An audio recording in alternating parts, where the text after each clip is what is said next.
Irmãos amados, muito bom revê-los. Domingo nós estivemos juntos na casa do Senhor. Estou vendo o doutor Hernani aqui com a sua família, estou alegre de vê-lo. E assim como estou alegre de ver cada irmão aqui, que já tem sido alvo das nossas orações. A irmã Sandra já agradeceu a Deus pela vitória que o Senhor deu à irmã Beth na cirurgia, e nós oramos, e Deus tem trazido esta alegria para o nosso coração. O nosso pastor me pediu para dar continuidade aos estudos de Romanos, e eu tive isso como um privilégio, de poder cooperar, de poder estudar e repartir com os irmãos. É justamente desta palavra que vem força, que vem esperanças, e esperança na Bíblia é sinônimo de certeza. Quando Paulo diz que Jesus é a esperança nossa, ele está dizendo que Jesus é a nossa certeza. Não é esperança que pode acontecer e não acontecer, mas esperança no sentido de certeza. Então, irmãos, é um privilégio muito grande. Nosso pastor, na quarta-feira, trouxe para nós aquela palavra explicativa, veemente, abençoadora, sobre a justificação pela fé, mediante a fé, do capítulo 4 de Romanos.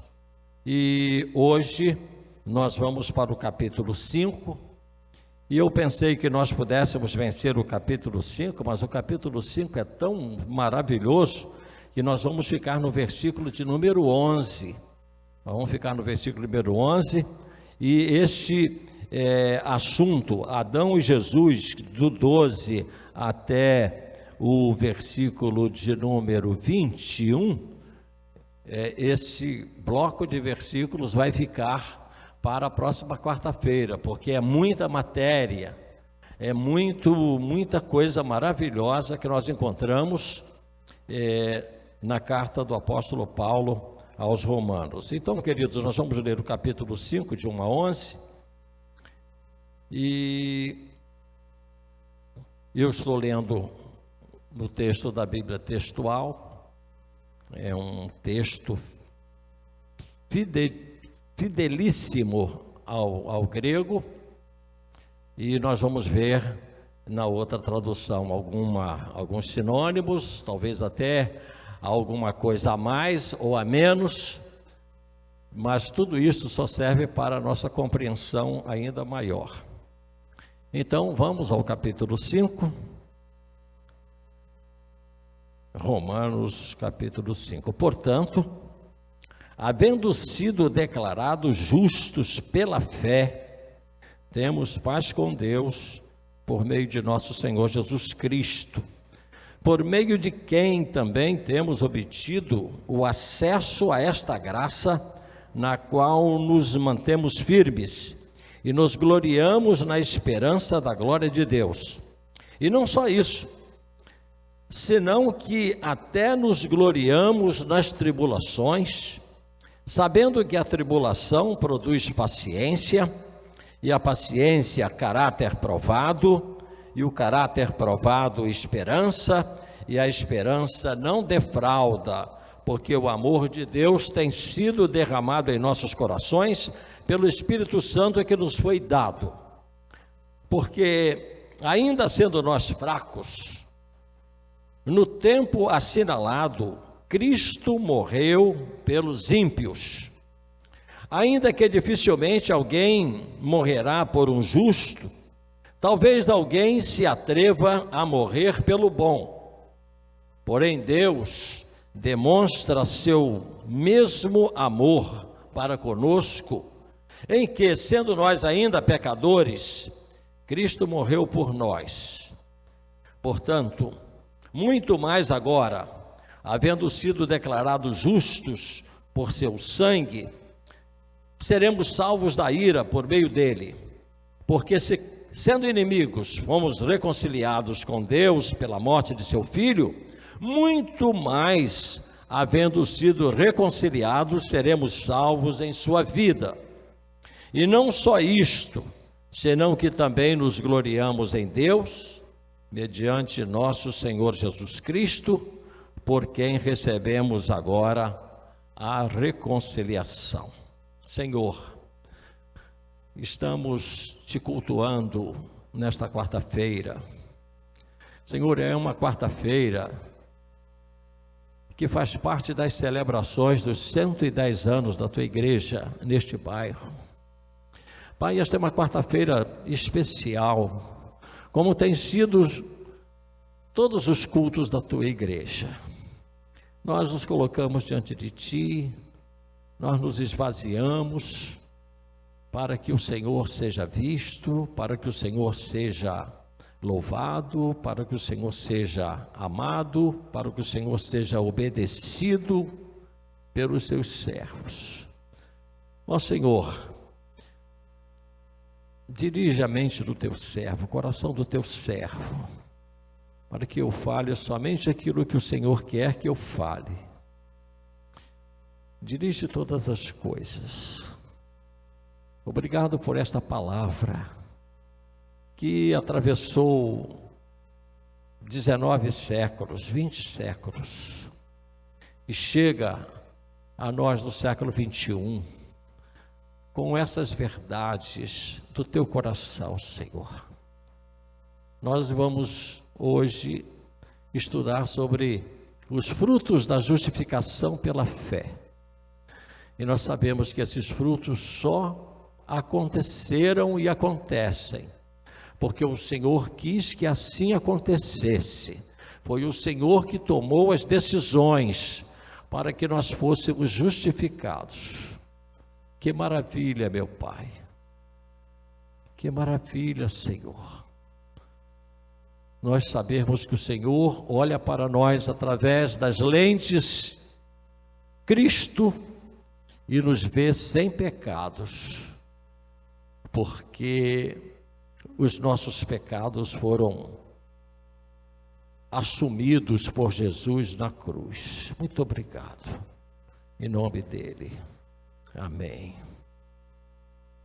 Irmãos, antes de nós entrarmos aqui no texto, versículo por versículo, destacando algumas coisas que o Senhor colocou no nosso coração, nosso pastor já mencionou no começo deste livro informações sobre a carta, sobre Paulo, mas eu gostaria de relembrar os irmãos alguma coisa sobre esta carta. A carta aos Romanos é um tratado teológico vindo de um dos maiores teólogos de todos os tempos, o apóstolo Paulo.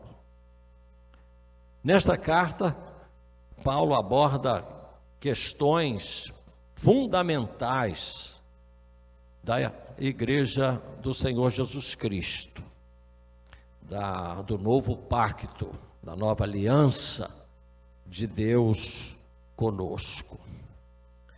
E como surgiu esta igreja lá em Roma, eu quero destacar também, porque Paulo, ele só foi a Roma 25 anos depois da sua conversão, e ele foi a Roma preso, 25 anos, e eu quando li isto, eu fiquei maravilhado, como é que o apóstolo Paulo fez tanto em 25 anos,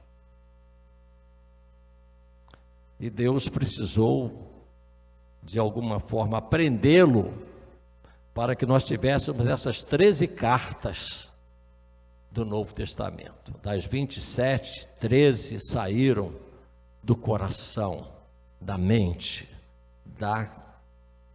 do conhecimento. Paulo é um dos homens mais cultos do primeiro século. Paulo estudou com o maior cabeção do primeiro século, que era um tal de Gamaliel. Com certeza ele seria um professor lá de Harvard. Então foi aos pés deste homem chamado Gamaliel, profundo conhecedor das leis judaicas, que Paulo estudou. Deus estava preparando um homem para a obra dele. E quando eu fico pensando em Paulo, eu fico realmente maravilhado, porque toda empresa tem um setor chamado RH. É este setor que recruta os novos gerentes, os novos funcionários. Mas Jesus Cristo, na sua empresa, se nós pudermos chamar essa empresa espiritual, não é uma empresa que fabrica produtos, mas é uma empresa de serviço às pessoas. A igreja, a palavra da igreja é serviço.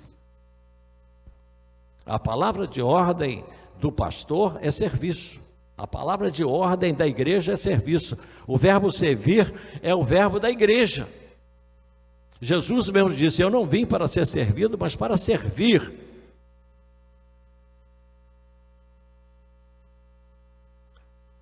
Em Atos capítulo 9, nós encontramos que o dono da empresa, o Senhor Jesus Cristo, Ele mesmo, apareceu a Paulo no caminho para Damasco, e Ele mesmo recrutou o Paulo. O diretor-geral recrutou Paulo. Oh, que maravilha, irmãos! E é interessante que em Atos 9 nós vemos que Paulo, ele foi cheio do Espírito Santo na sua conversão. Há uns crentes que ao se converterem, eles mergulham nas águas do Espírito fundo. Há outros que se convertem, mergulham na água do Espírito, se nós pudéssemos dizer assim, não é? Que batizar tem o sentido de mergulhar, de água, então é uma metáfora, mas mergulham raso. E só ao longo da caminhada da vida cristã vão experimentando os avivamentos de Deus na sua vida e se tornam pessoas cheias do Espírito Santo. Mas Paulo, ele foi cheio do Espírito Santo desde o início.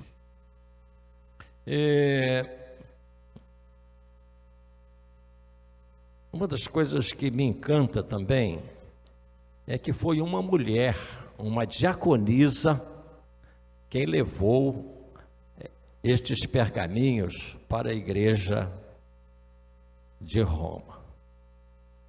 Eu fiquei, hoje é um dia após o Dia Internacional da Mulher.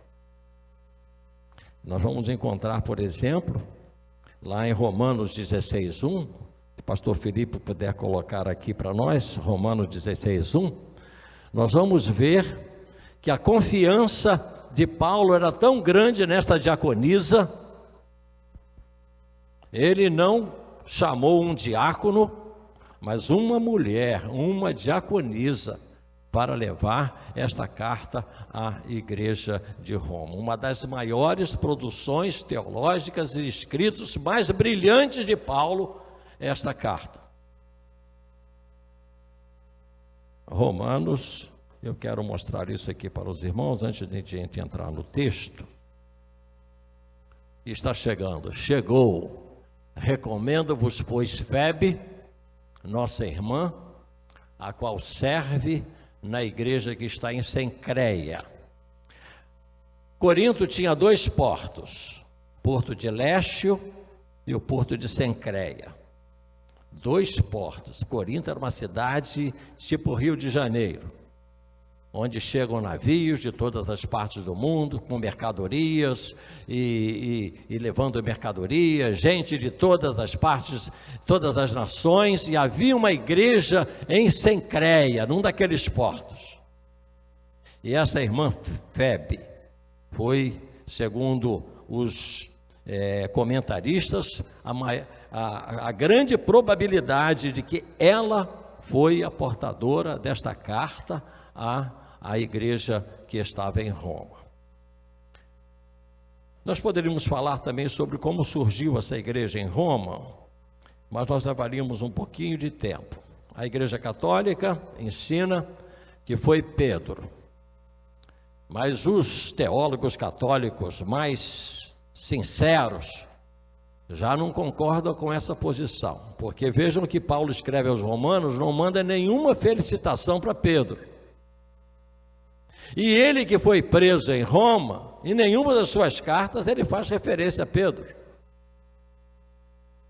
Então a Igreja Católica quer dizer que Pedro foi o primeiro Papa. Então, pelos escritos que nós temos de Paulo, escrevendo à igreja de Roma, veja no capítulo 16, ele manda saudação para um, para outro, os companheiros de Paulo, mas ele não menciona. O mais provável em relação à igreja de Roma era que aqueles que vieram para o dia de Pentecostes, Atos capítulo 2, vieram judeus de Roma, vieram judeus do Egito, vieram judeus da Síria, vieram judeus de todas as partes do mundo para a festa de Pentecostes. E ali então cumpre-se a promessa de Jesus e a profecia de Joel, e então a igreja é formada. A igreja foi formada em Atos 2, no dia de Pentecostes. O Espírito Santo inaugurou o ministério dele no dia de Pentecostes. E aquela multidão que estava em Jerusalém, no final, na celebração do início das colheitas, aquela grande festa que acontecia, eles ouviram na sua própria língua as maravilhas de Deus. Então os 120 que estavam reunidos falaram na língua que eles podiam compreender. Algo realmente maravilhoso. E naquele dia a igreja que tinha 120 passou a ser 3.120. E irmãos, que coisa maravilhosa, a cidade de Jerusalém, vendo que aquela multidão tinha almoço, tinha janta, tinha café, não sei, devia ser outra coisa naquela época, né? Mas tinha o lanche da tarde, e os crentes vendiam seus apartamentos, vendiam suas casas, vendiam seus terrenos, como Barnabé fez, e não faltava nada na igreja, e a igreja em comunhão, a igreja em oração, a igreja, e o povo, que maravilha, que coisa linda, olha o amor desse povo, que coisa extraordinária.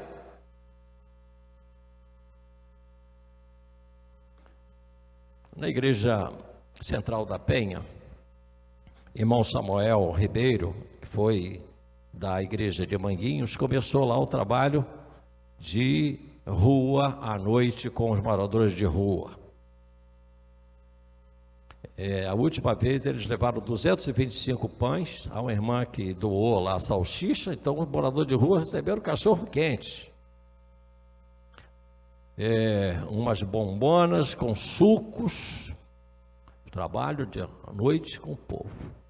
Irmão Samuel me disse o seguinte: pastor, estão vindo tantas famílias para a igreja, está vindo tanta gente para a igreja, e eu estive pensando com ele, eu falei, realmente, a igreja, os familiares dos crentes tomam conhecimento do que a igreja está fazendo. Eu quero ser membro dessa igreja. Esse povo tem amor, esse povo está amando as pessoas, é dessa igreja que eu quero fazer parte. Então não são os moradores de rua que estão vindo, estão sendo atendidos, virão no momento certo, mas essa ação social e evangelística com os moradores de rua estão sensibilizando os familiares dos membros da igreja. Eu quero visitar essa igreja, porque essa igreja, os crentes estão saindo de noite, 10 horas da noite, com pão com manteiga, pão com salsicha e com suco para atender as pessoas. Irmãos, coisa maravilhosa. Creio que isso aconteceu na igreja em Jerusalém, isso aconteceu lá. O povo viu que ninguém passava necessidade, que eles tinham alimentos, que eles estavam em amor. E eu quero também ser dessa igreja de Cristo. E se tornaram membros da igreja em Jerusalém. Então já mencionei aqui a irmã Febe, e tudo nos leva a concluir que Paulo escreveu essa carta a partir de Corinto, e Paulo escreve a uma igreja gentílica, com uma grande presença de judeus. Por quê? Porque Paulo menciona nessa carta muitos textos do Velho Testamento e dá explicação desses textos para a igreja. Então, as pessoas que receberam a carta tinham conhecimento do Antigo Pacto, do Velho Testamento, da história do povo de Israel. É a epístola mais completa e é a epístola mais brilhante, segundo os comentaristas, esta carta aos Romanos. Se no capítulo 4 Paulo discorre sobre a justificação pela fé, mediante a fé em Cristo, no capítulo 5 ele apresenta os frutos, os resultados dessa justificação. Então, queridos, vamos colocar os nossos olhos no capítulo 5 e vamos juntos apreciar, vamos juntos nos encantar com estas verdades que estão aqui na palavra. Mas que é a justificação? E a justificação? Bem, a raiz é justo. Justificação, segundo o conceito da teologia, é o ato declarativo de Deus, de que, pelo fato de eu e você termos crido em Jesus Cristo como nosso único e suficiente Salvador, Ele nos declara justificados, isto é, o nosso processo condenatório foi arquivado. Amém, irmãos? O nosso processo condenatório foi arquivado. Por quê? Porque nós colocamos a nossa fé no meio único, perfeito, incomparável do homem ser justificado, que é o Filho de Deus, o Senhor Jesus Cristo. Então, é um pronunciamento legal. A justificação do homem e da mulher que põe a sua fé no Filho de Deus, Jesus Cristo, é um pronunciamento legal, é um pronunciamento que vem do Supremo Juiz, o nosso Deus.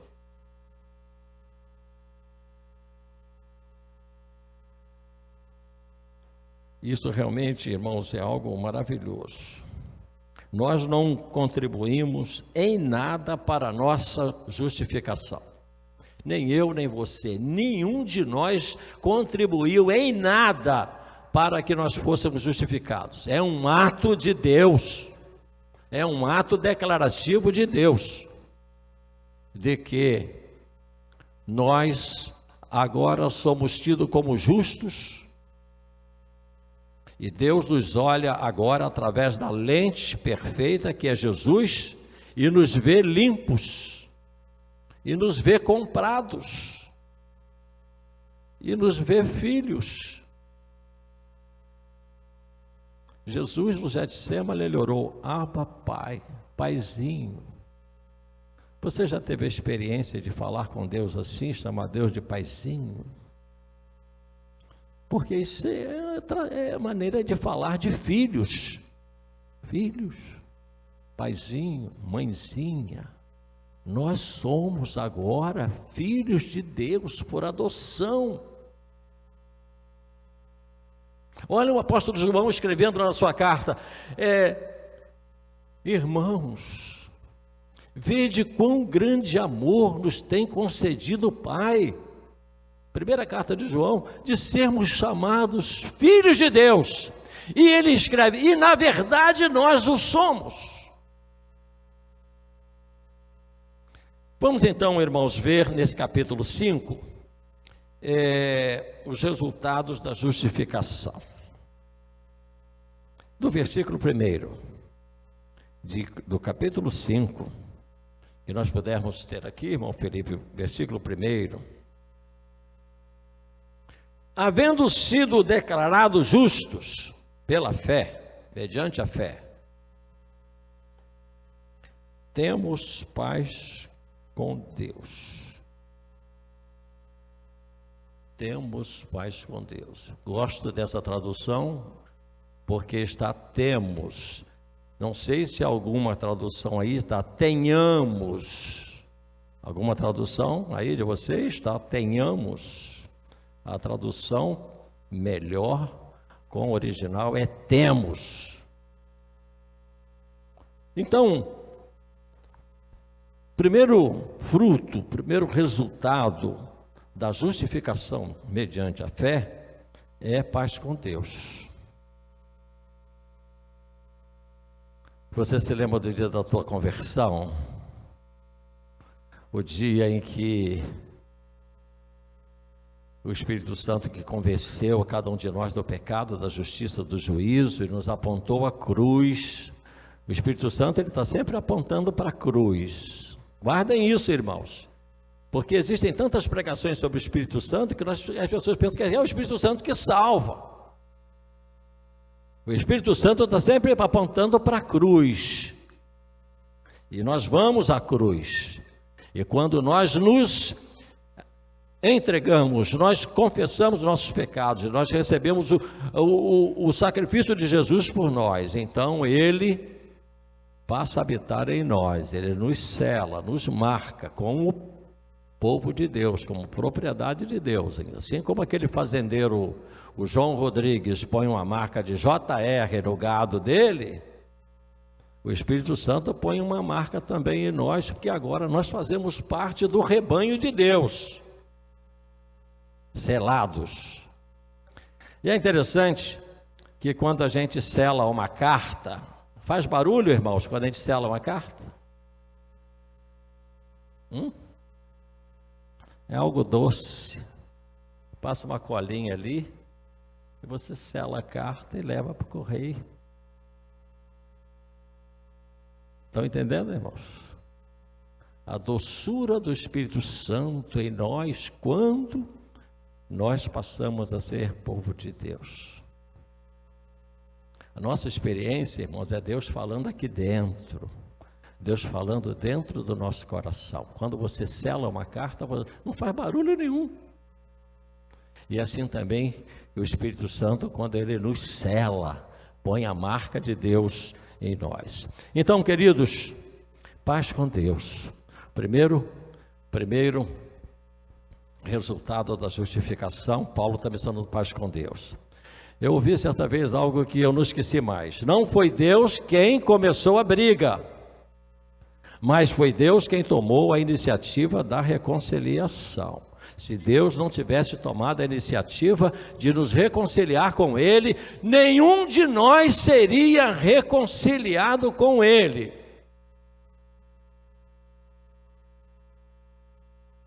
Então o canal vertical estava obstruído por causa do pecado. E agora nós não estamos mais brigados com Deus, porque agora nós temos paz. Às vezes um exército, e nós gostaríamos muito que a Rússia pudesse levantar uma bandeira branca de paz, né? Terminasse a confusão com a Ucrânia. Então, quando nós somos reconciliados, foi levantada uma bandeira branca de paz. Não mais briga com Deus.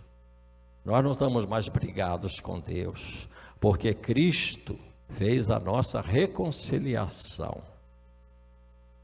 Nós poderíamos fazer aqui dar um exemplo de que com uma das mãos, Jesus segura na mão do Pai. E com a outra mão, Ele segura na mão do pecador. Ele está no meio, fazendo a reconciliação entre o Deus Pai Criador e os filhos rebeldes que se perderam. Irmãos, é algo tão tremendo, tão profundo, da gente dá até vontade da gente chorar. O segundo fruto que eu quero mencionar aqui é da justificação mediante a fé. está no versículo 2. Por meio de quem temos obtido o acesso a esta graça, na qual nos mantemos firmes e nos gloriamos na esperança da glória de Deus. Irmãos, a reconciliação nos permitiu acesso a essa condição, a essa graça, na qual nos mantemos firmes. Aqueles que não estão se mantendo firmes, peçam a Deus graça para se manterem firmes, porque não também, queridos, é resposta. Tem muita gente que só quer receber o nosso sim. Não precisamos dizer não de uma maneira deseducada, nem com ira, mas não também é resposta. Acesso a essa condição, a essa graça, na qual nos mantemos firmes, no versículo 2. Isso aqui é resultado da justificação mediante a fé. O versículo de número 2 diz que nos gloriamos na esperança da glória de Deus. Versículo 2 diz lá: e por meio de quem temos obtido acesso a esta graça, a qual nos mantemos firmes e nos gloriamos na esperança da glória de Deus. Esperança deve ser entendido como certeza. Então, é fruto da reconciliação nós nos gloriarmos na certeza da glória de Deus. Ainda o apóstolo menciona fruto desta reconciliação. E não só isso, senão que até nos gloriamos nas tribulações, sabendo que a tribulação produz paciência, a paciência caráter provado, e o caráter provado esperança, e a esperança não defrauda, porque o amor de Deus tem sido derramado em nossos corações. Queridos, diante desta grandeza da reconciliação com Deus, diante desta verdade de que agora nós somos filhos de Deus, diante das promessas grandiosas do Senhor, quando vêm as tribulações, essas tribulações não vão nos afundar, essas tribulações não vão nos desestabilizar. Por quê? Porque nós estamos diante de algo muito maior.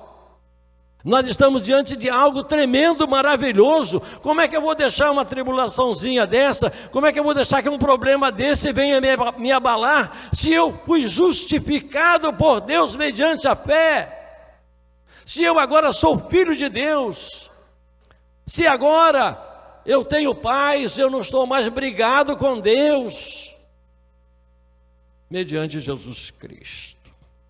Então Paulo está falando que as tribulações são coisas muito pequenas, e a tribulação produz paciência, e a paciência é caráter provado, o caráter provado esperança, a esperança não defrauda, porque o amor de Deus tem sido derramado em nossos corações pelo Espírito Santo que nos foi dado. O apóstolo continua falando aqui no versículo 3. Eu queria tanto ser um crente cheio de amor, não sei por que eu sou assim. Saiba que o amor vem do Espírito Santo. O amor de Deus foi derramado nos nossos corações pelo Espírito Santo. Um crente cheio de amor é um crente, o amor é fruto da presença do Espírito Santo. Por isso, lá nos frutos do Espírito, no fruto do Espírito, é como se fosse um cacho de uvas. Primeira manifestação do fruto do Espírito é amor. Amor, alegria e paz. Quem gera amor na nossa vida, no nosso coração, quem gera amor no nosso coração é o Espírito Santo. Paulo está falando aqui que isso aqui é fruto da justificação. O amor de Deus derramado em nossos corações pelo Espírito Santo. Está no versículo 5. Podem ver aí o versículo 5. No versículo 6, Paulo diz que mesmo porque ainda sendo nós fracos, no tempo assinalado, Cristo morreu pelos ímpios. Querido, o que Paulo queria dizer? Porque mesmo os fracos, Paulo está querendo dizer da incapacidade de nós nos salvarmos a nós mesmos. Mesmo os fracos, mesmo os incapacitados de nos salvar, Ele morreu para nos salvar.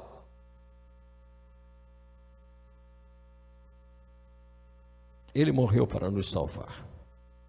No versículo 8, um outro fruto da reconciliação, Paulo diz assim, Paulo escreve assim: porém Deus demonstra seu mesmo amor para conosco, em que, sendo nós ainda pecadores, Cristo morreu por nós.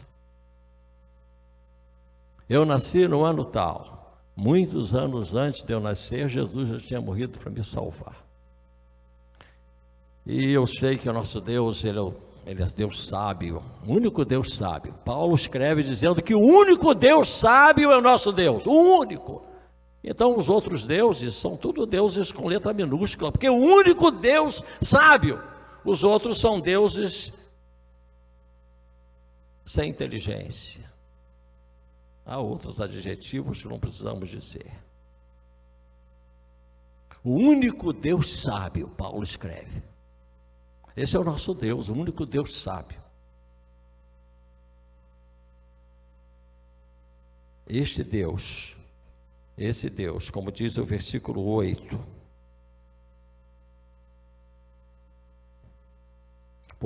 porém Deus demonstra seu mesmo amor para conosco, em que, sendo nós ainda pecadores, Cristo morreu por nós.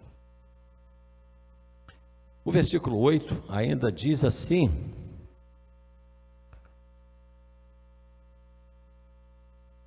portanto, muito mais agora, havendo sido declarados justos por seu sangue, seremos salvos da ira por meio dele. Versículo 9. Irmãos, salvos da ira. Pastor, ainda tem 5 minutos? 5. Livro da ira. Irmãos, nós estamos debaixo da graça de Deus. Mas quem está no pecado está debaixo da ira de Deus.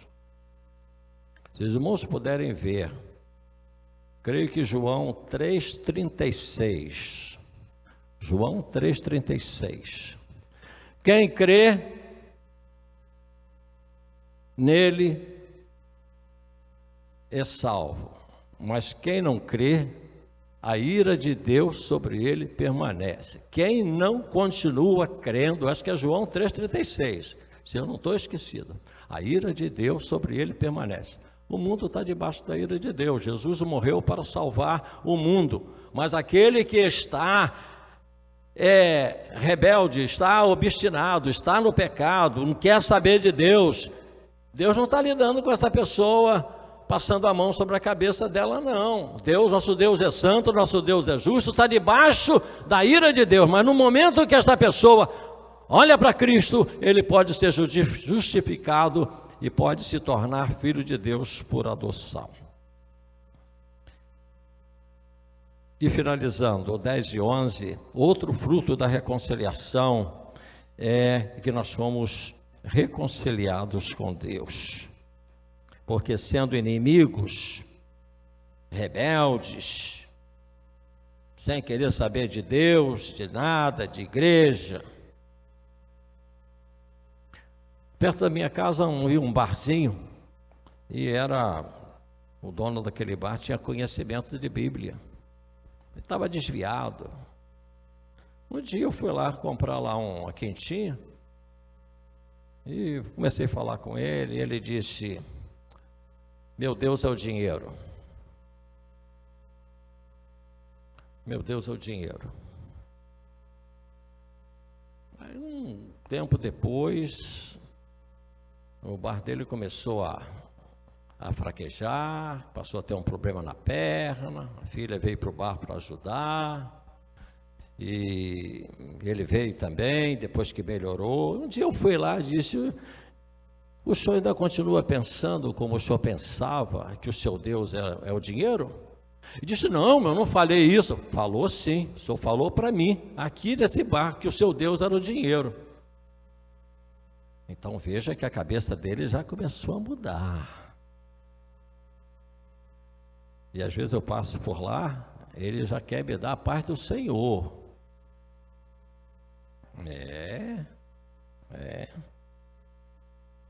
Então, queridos, nós somos reconciliados. E eu fecho dizendo o seguinte: como o entendimento que está tendo hoje, cada um de nós está tendo hoje, um cristão precisa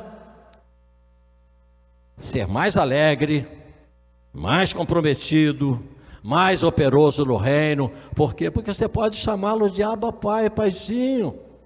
Até quando você peca, até quando você escorrega, Paizinho? Foi mal. Me ajude. Você que está afastado do Senhor e do convívio da igreja, volte rápido por causa dessa verdade. Irmãos, eu nunca vi um tempo de tanta gente desviada.